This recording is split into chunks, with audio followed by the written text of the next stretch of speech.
નમસ્કાર મિત્રો, રાધે રાધે, જય શ્રી કૃષ્ણ, હરે હર મહાદેવ। તો અત્યારે સવારના વાગી રહ્યા છે 6:45 અને હું દિયાબત્તી કરી, પૂજા કરી, હવન કરી અને અહીંયા પક્ષીઓને ચણ નાખવા જતી ત્યાં મેં જોયું કે મોર એનો પરિવાર સાથે આવ્યા છે, ઢેલ છે અને એનું નાનું બચ્ચું પણ છે। તો બધા અહીંયા રાહ જોઈ રહ્યા હતા।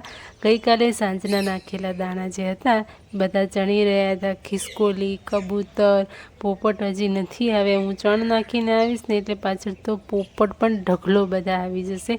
અહીંયા બધા જ સોસાયટીના જેને પણ ઈચ્છા હોય એ બધા અહીંયા ચણ નાખે છે અને પક્ષીઓ અહીંયા એટલાય બધા આવે છે। હમણાં તમે જોશો કે જો હું ચણ નાખીને આવી છું અને પાછળ તમે જુઓ, એમાં પણ આપણે છુપાઈને જ અહીંયા જોવું પડે, નહીંતર પક્ષી બધા ઉડી જાય, એમને પણ બીક લાગતી હોય ને।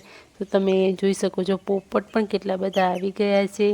મોર, ઢેલ, કબૂતર, કાગડા, પોપટ, ચકલી, ખિસકોલા, કેટલી જાતની ચકલીઓ બધા જ અહીંયા ભેગા બેસીને ચણે છે। અને આપણે મનુષ્ય કેવું કરતા હોઈએ છીએ કે ના, એકબીજાના દુશ્મન થઈ ગયા છે અને પક્ષીઓમાં તો હજી પણ એટલો જ સંપ અને પ્રેમ છે। અહીંયા આ તમે જોઈ શકો છો, જાતે જ જુઓ તમે કે પક્ષીઓ કેવા શાંતિથી બેસીને બધા ચણે છે। બધાને પોતપોતાનું મળી જ રહે છે અને આપણે તો મને હોય તને ના હોય એવી ભાવનાથી લડતા ઝઘડતા હોઈએ છીએ, પરંતુ આ શીખ લેવા જેવી છે પક્ષીઓ જોડેથી। તો દોસ્તો, આજનો વ્લોગ આપણે અહીંયાથી સ્ટાર્ટ કરીએ છીએ। નાનકડો વ્લોગ છે પણ તમને પણ ખૂબ જ ગમશે। આના પછી બધું જ કામ પતાવીને મેં મોદક બનાવ્યા, કેમ કે ગણેશ ચતુર્થી હતી અને ગઈ સાલથી હું વિચારતી જ હતી કે મારે મોદક બનાવવા છે, ગણપતિને ધરાવવા છે, પરંતુ ગઈ સાલ તો એ ના હું કરી શકી કેમ કે મોદક બનાવવાનો કોઈ ટાઈમ જ ના રહ્યો।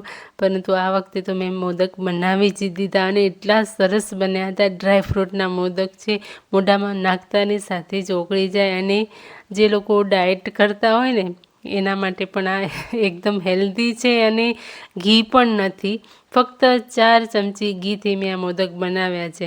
ફ્રૂટ છે એટલે હેલ્ધી પણ છે। તો આ રેસીપી જો તમારે જોવી હોય ને તો મારી ચેનલ પ્રિયા કી પ્યારી રસોઈમાં તમને આ મોદક રેસીપી જોવા મળી જશે। તો એના પછી અમે પહોંચી ગયા ગામમાં, બજારમાં જ્યાં મોટા ગણપતિ આવેલા હતા।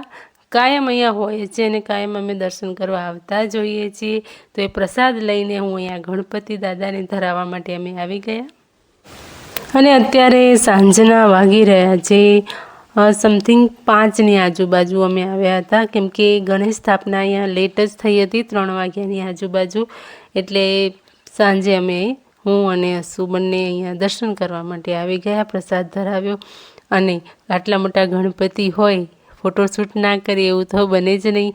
અને આ બધા જેન્ટ્સ લોકો છે, હજી તૈયારી બધી ચાલુ જ છે એમનું, એ કરી રહ્યા છે અને મોટું સરસ એવું આ લોકોએ આયોજન પણ કર્યું છે। નાટક છે તો એ પણ સાંજે હતો નાટક। તો અમે જમીને બધું કામ પતાવીને સાંજે અમે અહીં 9 વાગે આવી ગયા હતા નાટક જોવા માટે। તો તમે પણ થોડોક નાટક જોઈ લો।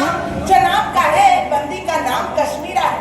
हिंदी उर्दू कमाल की है जुबान, हिंदी उर्दू कमाल की है जुबान, दिल को भाती है इसलिए बोलते हैं, कभी कभी तो जिम के लोचे भी बढ़ते हैं। शब्दा खैर, अनुपम खैर, किरण खैर और हम हैं आपकी खैर। पैसों नहीं नहीं माला, कोई घर पे आए तो कहते हैं तशरीफ रखिए। क्या रखिए? तशरीफ रखिए।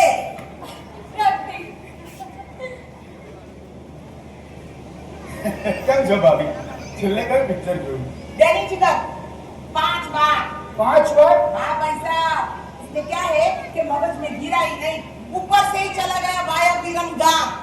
अरे पता ही नहीं चला कहना क्या चाहते थे गुजराती सिंगम, और देखने वाले सब लोगों को उन्होंने बना दिया चिंगम। શું આંટી તમે પણ ભાઈ તમે રાધા કેવું ચાલે છે તારી ગિટાર વગાડવાનું? એ જ ચાલે છે બેટા। ભાણિયાનો દીકરો જમણા હાથે કેશ ભેગા કરે અને ડાબા હાથને ખબર ના પડે એ રીતે દાન પુણ્ય કરે। આ ભાઈ બંને હાથે ટુનટુનિયું વગાડે છે, જેમાં નથી પૈસા મળવાના, નથી પુણ્ય। તમે લોકો શું લેશો? ઐશ્વર્યા, કટરીના, ક્યાં? હું સમજાવું? અને સોસાયટીમાં પણ ગણપતિ હતા। પાછળની સાઈડ તો આ લોકો પણ વિદાય આજે કરવાના હતા. બધા સૌની મરજીથી, કોઈ 3 દિવસ, કોઈ 5 દિવસ, કોઈ 7 દિવસ, કોઈ 9 દિવસ, 11 દિવસ આવી રીતે લાવતા હોય છે. તો અહીંયા પણ હતા, તો અમે દરરોજ આરતી માટે જતા હતા અને આજે વિદાય હતી તો વિસર્જન માટે પણ અમે પહોંચી જ ગયા હતા અને ખૂબ જ દુઃખ પણ થતું હતું અને એમને મજા પણ આવી. અહીંયા એવું લાગ્યું કે જાણે આપણા ઘરનું કોઈ મેમ્બર અત્યારે વિદાય લઈ રહ્યો છે. તો અહીંયા અમે બધા રાહ જોઈ રહ્યા હતા. ગણેશજીને આખા ઘરમાં ફેરવ્યા અને હવે અહીંયા મૂકીને પહેલાં પૂજા કરી લઈશું અને પછી વિસર્જન કરવાનું છે. મિત્રો, આજનો વ્લોગ તમને કેવો લાગ્યો? જો ગમ્યો હોય તો પ્લીઝ વિડીયો પર લાઇક, શેર, કમેન્ટ જરૂરથી કરજો અને હાઈપ કરવાનું ભૂલતા નહીં. અને ચેનલ પર નવા છો તો ચેનલને સબસ્ક્રાઈબ જરૂરથી કરજો. મિત્રો, અહીંયા બધા વારાફરતી પૂજા કરીએ છીએ. પૂજા કર્યા પછી વિદાય થશે.